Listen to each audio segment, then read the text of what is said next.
अस्सलाम वालेकुम। Teacher Pakistan channel में सबको खुश आमदीद। आज हम cost accounting planning and control के चैप्टर नंबर 6 का एक्सरसाइज नंबर 3 सॉल्व करेंगे। तो चलें इसको सॉल्व करते हैं। जी ये स्क्रीन पे आपको क्वेश्चन नंबर 3 नज़र आ रहा है, cost of production report and normal loss. अब जो फर्स्ट 2 क्वेश्चंस हमने किए हैं उसमें लॉस का कोई जिक्र नहीं था, सिर्फ उसमें कॉस्ट ऑफ प्रोडक्शन रिपोर्ट बनानी थी। यहाँ पे रिक्वायरमेंट में देखें a cost of production report for department 2 for December. यहाँ पे भी हम कॉस्ट ऑफ प्रोडक्शन रिपोर्ट बनाएंगे, लेकिन जैसे कि यहाँ एक्सरसाइज 3 की हेडिंग में ही नज़र आ रहा है कि यहाँ पे नॉर्मल लॉस भी हुआ है इस कंपनी को। For December the production control department of Kerola Chemical Incorporation reported the following production data for Department 2।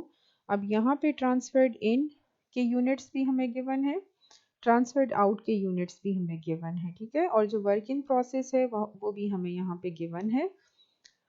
इसके अलावा all materials were put into process in department 1। तो डिपार्टमेंट 2 में कोई मटेरियल की कॉस्ट नहीं होगी।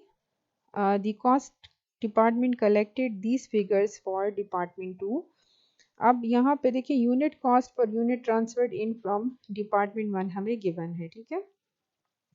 लेबर कॉस्ट इन डिपार्टमेंट 2 और applied FOH भी हमें यहाँ पे गिवन है। तो चलें जी अब इसको सॉल्व करते हैं। सबसे पहले हम पैटर्न बनाएंगे कॉस्ट ऑफ प्रोडक्शन रिपोर्ट का, जिसमें नेम ऑफ द इनकॉर्पोरेशन, उसके बाद कॉस्ट ऑफ प्रोडक्शन रिपोर्ट और कौन से डिपार्टमेंट के लिए हम बना रहे हैं for the month of December, ठीक है। जो फर्स्ट सेक्शन हमारे पास होता है कॉस्ट ऑफ प्रोडक्शन रिपोर्ट का वो है क्वांटिटी शेड्यूल। जैसा कि नाम ही सिग्निफाई कर रहा है, यहाँ पे हम क्वांटिटी का शेड्यूल बनाएंगे।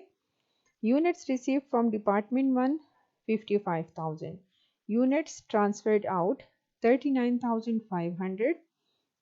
जो वर्क इन प्रोसेस है वहाँ पे डिटेल्स में लिखा हुआ है कि 1/3 completed, labour and FOH cost 10,500। अब क्वांटिटी शेड्यूल का हमारे पास यूनिट्स रिसीव्ड और जो यूनिट्स हमने ट्रांसफ़र किए जो वर्क इन प्रोसेस में है वो हमारे पास यहाँ पे इक्वल आंसर आना चाहिए। लेकिन अगर हम यहाँ पे देखें तो ये हमारे पास 5,000 का डिफरेंस आएगा। इन दोनों को अगर हम ऐड करते हैं वर्क इन प्रोसेस और फिनिश गुड्स को तो ये हमारे पास 50,000 होगा। तो ये जो डिफरेंस है 5,000 का, ये हम नॉर्मल लॉस इसको कंसिडर करेंगे, यूनिट्स लॉस्ट इन प्रोसेस। अब सेकंड सेक्शन की तरफ आते हैं, कॉस्ट चार्ज टू डिपार्टमेंट। यहाँ पे हमारे पास 2 कॉलम्स रिक्वायर्ड होंगे, टोटल कॉस्ट का कॉलम और यूनिट कॉस्ट का कॉलम।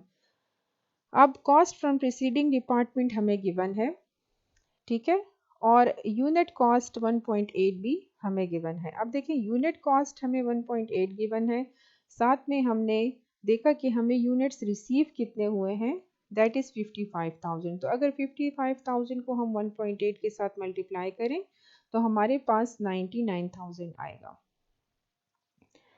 उसके बाद cost added by this department, तो यहाँ पे लेबर की कॉस्ट हुई है और एफओएच की कॉस्ट हुई है। मटेरियल कॉस्ट डिपार्टमेंट 2 में नहीं है, क्योंकि एक्सरसाइज में अभी हमने पढ़ा कि मटेरियल जो है वो 100% कॉस्ट डिपार्टमेंट 1 कर लेता है, उसके बाद इसमें मटेरियल ऐड नहीं करना होता।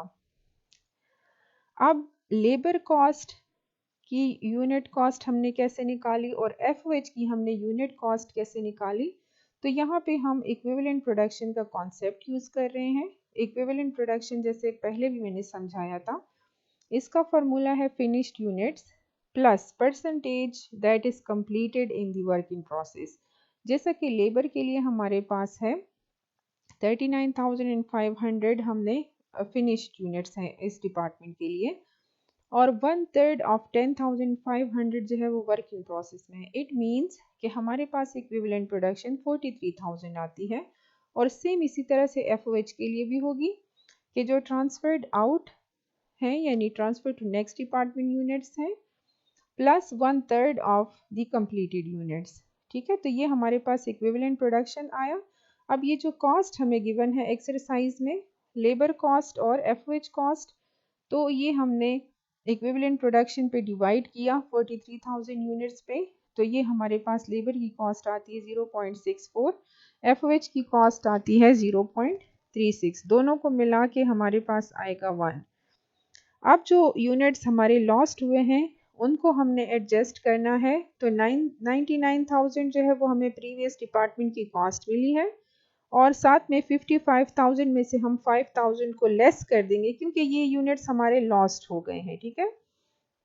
तो अब हमने इस कॉस्ट को जो सही यूनिट्स हैं यानी 50,000 यूनिट्स हैं जो अवेलेबल हैं उन पे डिवाइड करना है ताकि हमारे पास एक्चुअल कॉस्ट आए जो हमने आगे ट्रांसफ़र करनी है। तो that will be equal to 1.98।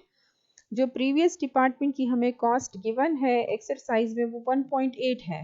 तो देखें 1.98 में से अगर हम 1.8 को लेस कर देते हैं तो 0.18 हम यहाँ पे इस यूनिट कॉस्ट में डाल देंगे ताकि जो यूनिट्स लॉस हुए हैं उसकी कॉस्ट को हम आगे नेक्स्ट डिपार्टमेंट को ट्रांसफ़र कर सकें। अब इन सब का हमने जब टोटल किया तो 142,000 टोटल कॉस्ट भी काउंटेड फॉर आता है और पर यूनिट कॉस्ट आती है 2.98। तो अब हम थर्ड एलिमेंट की तरफ चलते हैं कॉस्ट ऑफ प्रोडक्शन रिपोर्ट के, that is cost accounted for as follows. अब यहाँ पे फर्स्ट ऑफ ऑल हम लेंगे transfer to next department 39,500 into 2.98, ठीक है। तो ये हमारे पास कॉस्ट आ जाएगी। उसके बाद है work in process ending inventory, cost from preceding department 10,500 into 1.98, ठीक है। 1.98 अभी हमने यहाँ पे जो कैलकुलेट किया वो हम यहाँ पे पर यूनिट फिगर ले लेंगे। इसी तरह से लेबर 10,500 यूनिट्स हैं बट 1/3 कंप्लीटेड हैं और इसको हमने जो लेबर की यूनिट कॉस्ट हमने कैलकुलेट की उससे मल्टीप्लाई किया और इसी तरह से FOH का हमने लिया तो ये टोटल 24,290 बनता है। जब हम इन दोनों को ऐड कर लेंगे तो हमारे पास टोटल कॉस्ट भी काउंटेड फॉर आ जाएगा, दैट इज़ 142,000 एंड 142,000। होपफुली आपको समझ आ गई होगी। Thank you so much.